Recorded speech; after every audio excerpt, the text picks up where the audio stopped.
فضلنا بعضهم على بعض منهم من كلم الله ورفع بعضهم درجات وآتينا عيسى ابن مريم البينات وأيدناه بروح القدس ولو شاء الله ما اقتتل الذين من بعدهم من بعد ما جاءتهم البينات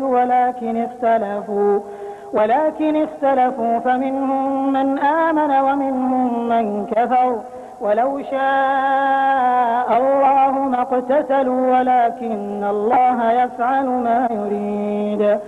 Assalamualaikum warahmatullahi wabarakatuh. Alhamdulillahi ala na'ma'ih wasyukru lahu ala ala'ih wassalatu wassalamu ala ashrafi anbiya'ih wa afdali awliya'ih wa ala al-ali wal ashabi wa ala sairil multazimina min atba'ih. Allahumma inna nas'aluka bi annana nashhadu bi annaka antallah la ilaha illa antal ahadus samad alladzi lam yalid wa lam yulad wa lam yakul lahu kufuwan ahad. Allahumma inna nas'aluka bi asma'ikal husna wa sifatikal ula an taj'ala jam'ana hadha jam'an marhuma wa tafarruqana min ba'dihi tafarruqan ma'suma wa la taj'al fina wala minna wala ahadan min bainina syaqiyan wala mahruma. Allahumma ya Allah, kami semua bermohon kepadamu dengan asma'ul husnamu yang agung agar engkau berkenan merahmati pertemuan kami ini. Kami memohon padamu ya Allah agar engkau berkenan untuk melindungi perpisahan kami nanti dan jangan engkau menjadikan ada salah seorang di antara kami yang sesat atau binasa. Allahumma amin. Bapak Ibu, saudara-saudariku seiman seakidah yang saya cintai. Alhamdulillah, kita bersyukur kepada Allah Subhanahu wa taala, Rabbul Izzati wal Jalal, atas nikmat iman yang dikaruniakan kepada kita semua, yang memotivasi kita untuk hadir di ruangan yang suci ini untuk menunaikan kewajiban kita semua. Teriring doa kepada Allah Subhanahu wa taala, semoga ibadah kita kali ini dan seluruh ibadah kita diterima oleh Allah Subhanahu wa taala sebagai amal saleh yang ikhlas dari kita semua. Salawat serta salam semoga terlimpah ruah kepada pemimpin kita, kekasih kita, Nabi kita, Rasulullah sallallahu alaihi wasallam yang telah sangat berjasa atas kemanusiaan dan berjasa pada kita semua, karena beliaulah yang mengantarkan Islam kepada kita sehingga kita dapat merasakan nikmatnya beriman dan berislam kepada Allah Subhanahu wa taala. Tidak lupa pada mukaddimah ceramah singkat ini kami haturkan terima kasih yang sebesar-besarnya kepada panitia acara ini dan sponsor acara ini serta seluruh pendukung acara ini dan juga hotel yang telah mempersiapkan tempat ini untuk kita gunakan sebagai tempat beribadah. Kepada mereka semua kami haturkan doa, jazakumullahu khairan katsira. Semoga Allah Subhanahu wa taala berkenan memberikan balasan kebaikan yang berlimpah. Allahumma amin. Para jamaah sekalian yang semoga dirahmati oleh Allah Subhanahu wa taala. Renungan dan ajakan singkat kami pada kesempatan ini akan dikhususkan untuk membahas tentang penyakit hati dan terapinya. Semoga kita semua sepakat bahwa hati kita masing-masing adalah inti kepribadian kita semua. Hati kita adalah pemimpin seluruh anggota tubuh kita. Oleh karena hati adalah tempat seluruh perasaan-perasaan kita sehari-hari, baik perasaan positif maupun perasaan negatif. Dan betapa sering kita didominasi oleh perasaan-perasaan yang tempatnya di hati. Sebagai contoh, perasaan cinta dan benci tempatnya di hati. Perasaan bahagia dan susah tempatnya di hati. Perasaan kecewa, perasaan bahagia, perasaan sukses, seluruhnya bersumber dari hati. Rasulullah sallallahu alaihi wasallam telah menjelaskan bahwa hati adalah inti kepribadian kita. Dalam sebuah hadis yang sahih, Rasulullah sallallahu alaihi wasallam bersabda, "Ala inna fil jasadi mudghah." Ketahuilah, sesungguhnya dalam jasad ada segumpal daging. Idza saluhat saluhal jasadu kulluh. Jika daging ini baik, maka baiklah seluruh anggota tubuh. Wa idza fasadat fasadal jasadu kulluh. Jika daging ini rusak, maka rusaklah seluruh anggota tubuh. Ala wahyal qalb. Ketahuilah bahwa segumpal daging itu ialah hati.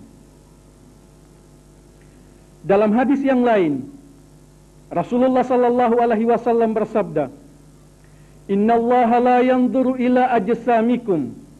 Sesungguhnya Allah tidak memperhatikan tubuhmu, wala ila suwarikum, dan juga tidak memperhatikan bentuk tubuhmu atau kecantikanmu, walakin yanzuru ila qulubikum, akan tetapi Allah memperhatikan dan sangat memperhatikan hatimu.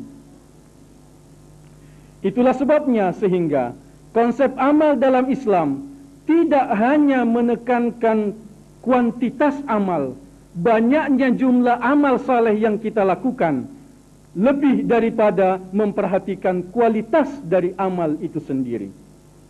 Itulah makna dari firman Allah Subhanahu wa taala dari dalam surah Al-Mulk ayat 2. A'udzubillahi minasyaitonir rajim. Alladzi khalaqal mauta wal hayata liyabluwakum ayyukum ahsanu amala. Dialah Allah yang telah menciptakan mati dan hidup untuk menguji kamu, siapa di antara kamu yang paling baik amalnya. Para ulama ahli tafsir mengatakan bahwa Allah Subhanahu wa taala menekankan kualitas amal dan tidak menyebut kuantitas amal dalam ayat ini. Al-Fudail bin Iyad, salah seorang ahli tafsir yang terkenal, mengatakan, ayyukum ahsanu amala, siapa yang paling baik amalnya di antara kamu, artinya akhlasuha wa aswabuha, yaitu yang paling ikhlas dalam beramal dan yang paling benar tata caranya di dalam beramal. Itulah sebabnya sehingga kualitas amal kita sangat variatif.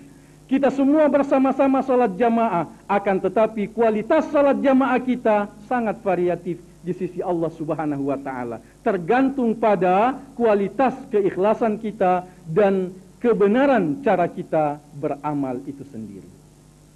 Para jamaah sekalian, demikian penjelasan singkat tentang kedudukan hati di dalam agama kita, agama Islam. Kemudian selanjutnya Allah Subhanahu wa taala menjelaskan bahwa pada dasarnya hati manusia diciptakan suci. Hati manusia diciptakan sesuai dengan ajaran agama Allah Subhanahu wa taala. Hal itu dijelaskan oleh Allah Subhanahu wa taala di dalam surah Ar-Rum, surah ke-30 ayat ke-30. Allah Subhanahu wa taala berfirman, A'udzubillahi minasyaitonir rajim. Fa'aqim wajhaka lid-dini hanifa fitratallahi allati fataran nasa 'alaiha. Tegakkanlah wajahmu pada agama yang lurus, yaitu agama yang Allah Subhanahu wa taala menciptakan manusia sama cocok dengan agama yang lurus itu, yaitu agama Islam. Hati manusia sesuai dengan Islam, nurani manusia sesuai dengan agama Islam. Oleh karena tidak ada yang paling jujur di dunia ini lebih dari hati nurani manusia. Itulah sebabnya sehingga ada hadis Rasulullah sallallahu alaihi wasallam yang menjelaskan bahwa jika Anda ragu tentang satu masalah, bertanyalah pada hati nuranimu. Para ulama mengatakan jika hati nuranimu masih bersih, masih sesuai dengan fitrahnya, masih sesuai dengan agama Islam itu sendiri. Selanjutnya, Rasulullah sallallahu alaihi wasallam menjelaskan bahwa kesucian hati manusia dikotori oleh dosa. Rasul sallallahu alaihi wasallam bersabda, "Idza aznabal 'abdu dzamban nukitat fi qalbihi nuktatun sauda." Setiap kali seorang hamba melakukan satu dosa, melakukan satu pelanggaran terhadap agama Allah, diteteskan di hatinya satu noda hitam. Setiap kali dosanya bertambah, bertambah pula noda hitam di hatinya. Akhirnya, jika ia menjadi ahli dosa dan ahli maksiat, tertutuplah hatinya dengan noda hitam. Itulah yang dimaksudkan oleh Allah Subhanahu wa taala dalam surah Al-Mutaffifin ayat 9. A'udzubillahi minasyaitonir rajim. Kalla bal rana ala qulubihim ma kanu yaksibun. Sekali-kali tidak, sungguh hati mereka telah berkarat akibat apa yang mereka lakukan, akibat dosa-dosa yang telah mereka lakukan. Jadi, di antara hati manusia ada yang tertutup, ada yang berkarat, ada yang kotor, dan itulah yang menyebabkan hati menjadi sakit. Dan Allah Subhanahu wa taala menjelaskan dalam sejumlah ayatnya di dalam Al-Qur'an bahwa banyak di antara hati manusia itu sakit. Antara lain di dalam surah Al-Baqarah Allah Subhanahu wa taala menjelaskan bahwa orang munafik itu hatinya sakit. Fi qulubihim marad fazadahumullahu marada. Di hati mereka ada penyakit, lalu Allah menambahkan penyakit mereka. Mengapa? Oleh karena mereka tidak berusaha untuk menyembuhkan penyakit hati mereka. Para jemaah sekalian yang semoga dirahmati oleh Allah Subhanahu wa taala. Para ulama menjelaskan paling tidak ada empat penyakit hati yang kronis. Yang pertama, syirik, asyirku billah, syirik pada Allah Subhanahu wa taala, mempersekutukan Allah Subhanahu wa taala. Yang kedua, takabbur. Takabbur dijelaskan oleh Nabi, batarul haq wa ghamtun nas. Takabbur definisinya ialah menolak kebenaran, tidak mau menerima nasihat, arogansi terhadap pendapat orang lain, takabur. Wa ghamtin nas, dan memandang enteng sesama manusia, merendahkan sesama manusia.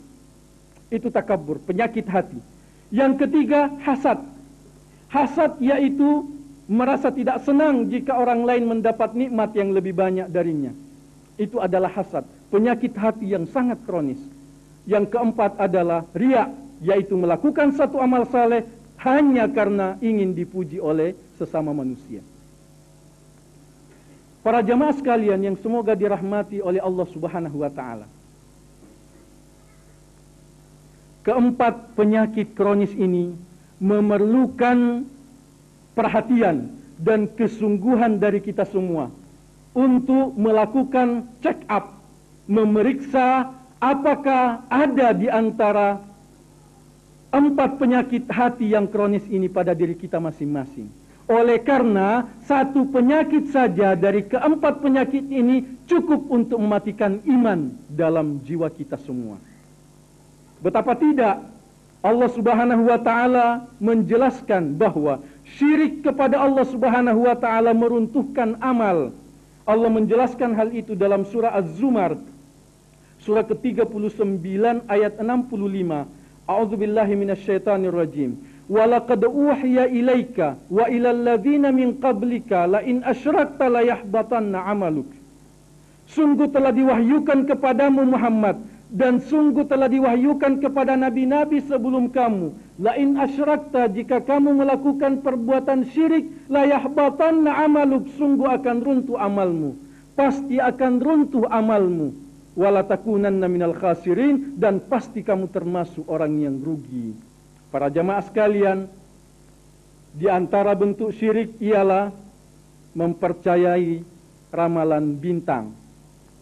Di antara bentuk syirik ialah mendatangi tukang ramal, paranormal, ahli nujum, syirik pada Allah Subhanahu wa taala. Di antara bentuk syirik ialah melakukan sihir, mempelajari sihir. Di antara bentuk syirik ialah menyembah kuburan, mengeramatkan pohon, memberikan sesajen kepada sesuatu yang dikeramatkan. Semua itu adalah syirik, dosa besar, dan tidak ada dosa yang lebih besar dari syirik pada Allah Subhanahu wa taala. Ini adalah penyakit hati yang meruntuhkan amal. Yang kedua, takabbur. Rasulullah sallallahu alaihi wasallam bersabda, "La yadkhulul jannata man kana fi qalbihi mithqalu dzarratin min kibr." Tidak akan masuk surga orang yang ada di hatinya sebesar debu, sebesar atom dari ketakburan. Ini adalah ancaman bagi kita semua. Oleh karena penyakit yang paling sulit untuk kita menghindarkan diri darinya adalah takabur. Sangat mudah kita memandang enteng sesama manusia. Sangat mudah kita bersifat arogan, tidak mau menerima pendapat orang lain karena berbeda golongan dengan kita, karena berbeda paham dengan kita, karena berbeda status sosial dengan kita, lalu kita tolak pendapatnya. Kita tidak mau menerima nasihatnya, tidak mau menerima ucapannya karena perbedaan-perbedaan tadi. Itu adalah ketakburan yang dibenci oleh Allah Subhanahu wa taala. Penyakit yang ketiga ialah hasad. Merasa tidak senang jika orang mendapat nikmat yang lebih banyak darinya. Terutama kalau orang itu adalah kawan sekerjanya, terutama kalau orang itu tetangga dekatnya, terutama kalau orang itu keluarga dekatnya.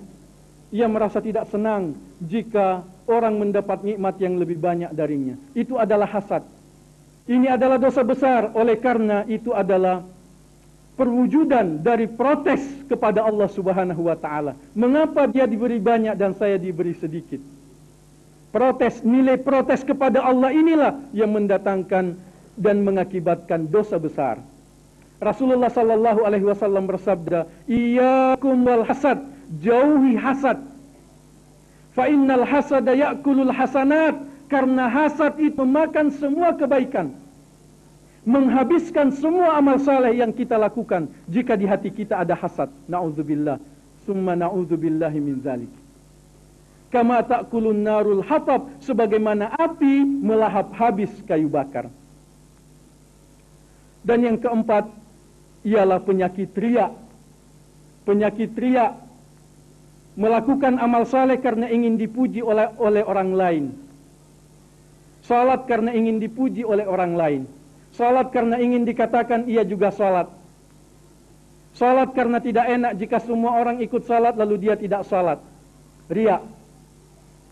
Dan dalam hal ini ada salah satu indikasi riya yang kita jumpai setiap tahun pada bulan Ramadan, yaitu pada awal-awal bulan Ramadan masjid-masjid penuh dengan jamaah salat tarawih. Akan tetapi pertengahan bulan Ramadan, akhir-akhir bulan Ramadan, masjid semakin sepi dan semakin kurang orang yang salat jamaah. Mengapa pada awal Ramadan masjid penuh, masjid ramai, dan mengapa pada akhir bulan Ramadan masjid menjadi sepi? Kemungkinan besar indikasi riya. Na'udzubillahi min dzalik. Para jamaah sekalian yang semoga dirahmati oleh Allah Subhanahu wa taala. Terapi penyakit hati secara singkat.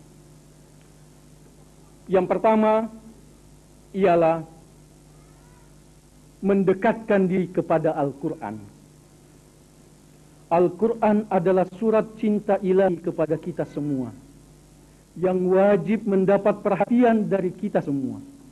Al-Quran adalah gudang amal, gudang pahala, tamu istimewa yang sering kita abaikan, sering kita tinggalkan. Mari kita mendekat kepada Al-Quran. Mari kita baca Al-Quran. Mari kita renungkan maknanya. Dan mari kita mencoba untuk bermujahadah, melakukan optimalisasi dalam pengamalannya dalam hidup keseharian. Oleh karena Al-Quran adalah obat terhadap penyakit yang ada di dalam hati. Allah menjelaskan hal itu di dalam surah Yunus ayat 57. A'udzubillahi minasyaitonirrajim. Ya ayyuhan nas, wahai sekalian manusia, qad ja'atkum mau'izatun mir rabbikum, sungguh telah datang kepadamu nasihat dari Rabbmu, dari Tuhanmu, yaitu Al-Quran. Wa syifa'un lima fis sudur, Al-Quran yang berisi nasihat untuk kamu itu di dalamnya ada obat terhadap penyakit-penyakit yang ada di dalam dada. Penyakit-penyakit hati, antara lain 4 penyakit hati yang telah disebutkan tadi. Wahudan warahmatun lil mu'minin. Al-Quran berisi petunjuk dan rahmat bagi orang-orang yang beriman. Mari kita mendekatkan diri pada Al-Quran agar Allah Subhanahu wa ta'ala berkenan untuk mensucikan hati kita dari penyakit-penyakit hati. Yang kedua, upaya untuk mensucikan hati kita, menyembuhkan hati kita dari penyakit-penyakit hati ialah memahami bahaya penyakit hati. Hati kita, nurani kita adalah bagian dari anggota tubuh kita yang seringkali tidak mendapat perhatian. Hati kita, nurani kita seringkali kita lalaikan. Nurani kita seringkali memberikan nasihat kepada kita, seringkali memberikan ajakan kepada kita untuk melakukan kebaikan, meninggalkan dosa, melakukan taubat, akan tetapi nasihatnya kita tepiskan. Hati kita, nurani kita mengajarkan kepada kita untuk kita jujur, akan tetapi seringkali kita melanggar nasihat dan perintah hati nurani kita. Mari kita memahami bahwa terlalu sering menyalahi hati nurani menyebabkan penyakit hati, dan penyakit hati mengakibatkan dosa-dosa besar serta kecelakaan dan kebinasaan sebagaimana yang telah dijelaskan tadi. Kemudian yang ketiga, dan ini yang terakhir untuk mempersingkat waktu, yaitu penghayatan ibadah. Penghayatan ibadah-ibadah yang kita lakukan adalah upaya untuk mensucikan hati kita. Sesungguhnya efektivitas ibadah kita, Bapak dan Ibu sekalian, efektivitas ibadah-ibadah yang kita lakukan dinilai dari sejauh mana kita berhasil mensucikan hati kita dari dosa-dosa dan penyakit-penyakit hati itu sendiri. Jika ibadah kita belum mampu mensucikan hati kita dari penyakit-penyakitnya, maka itu adalah indikasi bahwa ibadah kita belum efektif. Olehnya itu, mari kita mengupayakan efektivitas ibadah saum, ibadah puasa yang kita lakukan. Mari kita mengupayakan efektivitas ibadah qiyamul lail, salat tarawih yang kita lakukan. Mari kita meningkatkan efektivitas ibadah tilawatul Quran, membaca Al-Quran yang kita lakukan. Mari kita meningkatkan efektivitas ibadah sedekah, ya, sedekah, zakat, infak dan sebagainya yang kita berikan kepada yang berhak untuk mensucikan hati kita. Oleh karena sesungguhnya tujuan dari semua ibadah-ibadah itu adalah mensucikan hati itu sendiri. Allah Subhanahu wa taala berfirman di dalam surah Asy-Syams ayat 7 sampai ayat ke-11. Qad aflaha man zakkaha wa qad khaba man dassaha. Sungguh berbahagialah orang yang mensucikan jiwanya, dan sungguh celakalah orang yang mengotori jiwanya. Hadirin hadirat sekalian yang semoga dirahmati oleh Allah Subhanahu wa taala.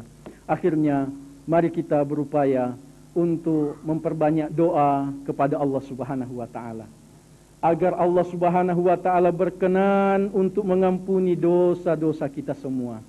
Oleh karena kita bergelimang dosa siang dan malam, mari kita mengakui bahwa di hati kita banyak penyakit yang kronis. Mari kita mengakui bahwa sesungguhnya amal ibadah kita yang kita lakukan berada pada ancaman. berada di ujung tanduk, belum tentu ibadah kita diterima oleh Allah Subhanahu wa taala jika bukan rahmat dan kasih sayang Allah Subhanahu wa taala. Jika bukan rahmat dan kasih sayang Allah Subhanahu wa taala, tidak ada yang selamat. Oleh karena memang tidak ada yang masuk surga hanya karena amalnya. Semua orang yang masuk surga hanya karena rahmat dan kasih sayang dari Allah Subhanahu wa taala.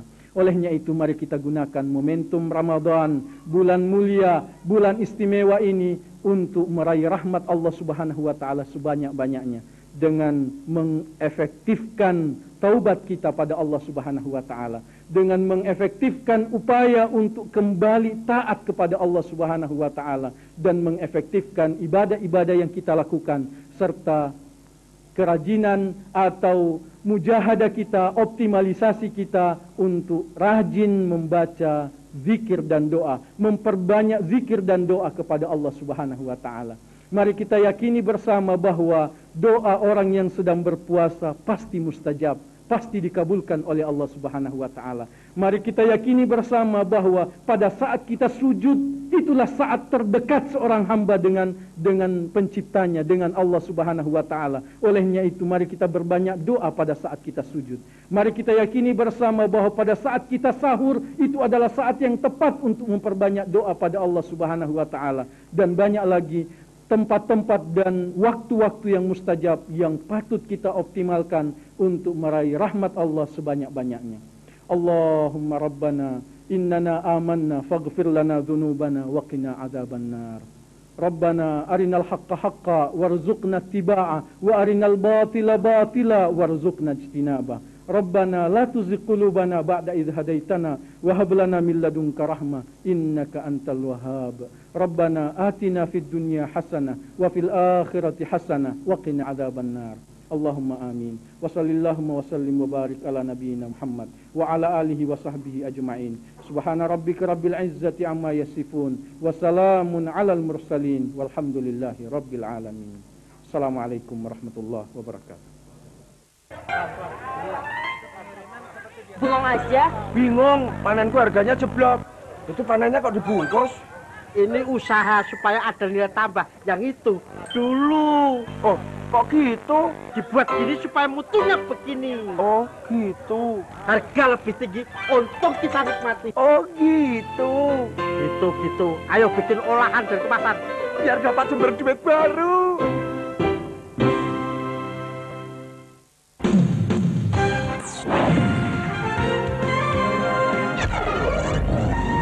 Assalamualaikum warahmatullahi wabarakatuh. Saya Denny Chandra. Dan saya Nini Karlina. Ya, semoga di bulan yang suci ini Allah Subhanahu wa taala memberikan banyak sekali berkah untuk kita dan bangsa Indonesia. Iya, dan mudah-mudahan saja Allah juga mengampuni segala kesalahan dan dosa kita yang telah kita perbuat. Dan mudah-mudahan di bulan yang suci ini kita bisa introspeksi diri dan bisa memperbaiki diri kita. Amin. Iya, amin. Ya Rabbal Alamin. Selamat menjalankan ibadah puasa. Iya. Assalamualaikum warahmatullahi wabarakatuh.